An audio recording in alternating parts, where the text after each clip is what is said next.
ہم کریں گے ہر مظلوم کی حمایت۔ السلام علیکم ناظرین، میں ہوں حرین فاطمہ اور آپ دیکھ رہے ہیں حمایتی نیوز HD چینل۔ نظر ڈالتے ہیں آج کی اہم خبر پر۔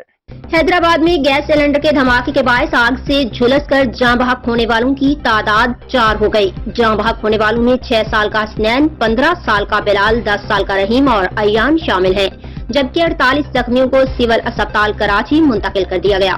وزیر اعلیٰ سندھ مراد علی شاہ اور وزیر صحت عذرا پچوہو نے سول اسپتال کراچی کے برنس وارڈ پہنچ کر زخمیوں کے بہترین علاج کے لیے انتظامیہ کو ہدایات جاری کی۔ گورنر سندھ کامران ٹیسوری بھی سول اسپتال پہنچے۔ اس موقع پر میڈیا سے بات چیت کرتے ہوئے انہوں نے کہا کہ ایسا واقعہ المیہ ہے اور دل دہلا دینے والا ہے۔ ہم بدقسمت لوگ ہیں کہ اپنے لوگوں کے لیے کچھ نہیں کر سکتے۔ واضح رہے کہ حیدرآباد کے گنجان آباد علاقے پریٹ آباد میں گیس سلنڈر کی دکان میں سلنڈر میں گیس بھرنے کے دوران دھماکہ ہوا اور آگ لگ گئی۔